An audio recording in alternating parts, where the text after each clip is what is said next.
You are about to take what could well be the most important tour of your life. It's going to be a worldview tour. We are going to turn and gaze upon the face of God. What should we hear? What should we see? You are going to be amazed. Why did Jesus come into the world? Do you know who Jesus is? Do you know?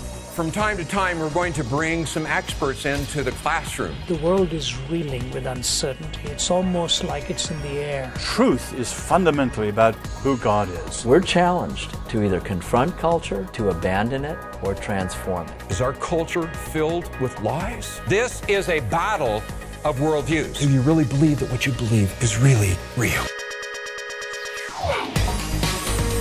Evil, what is it? Where did it come from? Why is it in the world? Who is God? Who is God? Who is man? What does God say about who man is? What takes us captive? What is insanity? What is the world's view of work? God is a God of social order. We're going to look at economics, art, media, music, and literature in this sphere of labor. We're going to look at the area of philosophy and ethics. Everything is about relationships.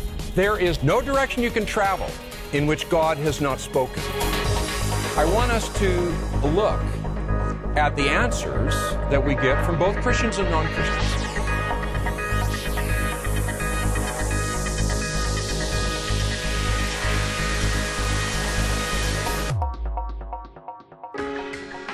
We get over 250,000 letters and phone calls at Focus every month. And if you were to listen in on some of those, it would make your heart break. The body of Christ has so bought the lies of the world that we have not only conformed to the world, but we are suffering deeply from the consequences of believing those lies.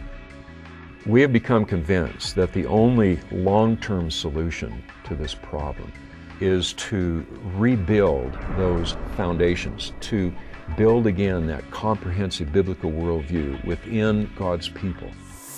One of the effects of a comprehensive and systematic biblical worldview is that you're not as easy to fool. The effect we want to see upon people's lives is that they have that ability to discern and to be able to fend off those lies and the illusions that bombard them from every quarter of life.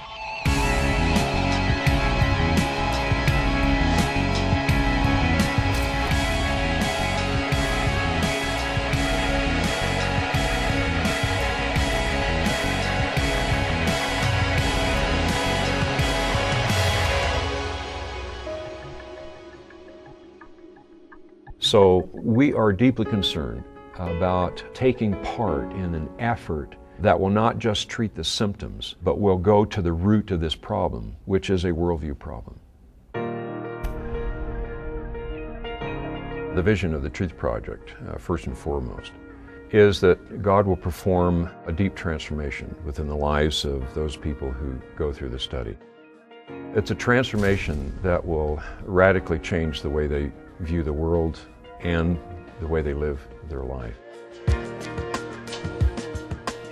It's a change that is permanent. It's not an emotional experience. How does it happen? Well, for sure we know that it doesn't happen because of anything we do. That kind of a transformation only occurs when God does His work within the heart and mind of an individual. And that is why this whole project is going to be resting on a platform of prayer, because we recognize that what we seek here doesn't simply come because we got a really neat product. It comes because of the work of God.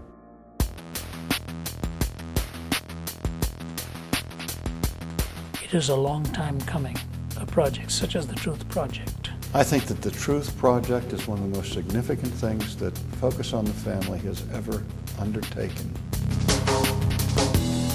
Of all the issues today, you could boil them down to half a dozen, but unquestionably, truth would be major. The question of truth and training minds in how to approach truth is of importance that cannot be gainsaid. What is the definition of the present? This is what's happening, man. Right now. What is the meaning and purpose of life? This is where the battle rages. I guess in the end, what we're really after is that we will see God's people hunger for Him. that they will continually be conformed more and more to the image of Christ. And what that means is when he weeps, we weep. What he calls evil, we see as evil. What he calls glorious and good, we see as glorious and good. How do I know I exist? And if I do exist, why do I exist? If I think I exist, where did that thought come from? We're going to build the final pillar history. We're going to look at the American experiment. Intimacy, union, communion, fellowship, love. The God of the universe dwells within me? Wow.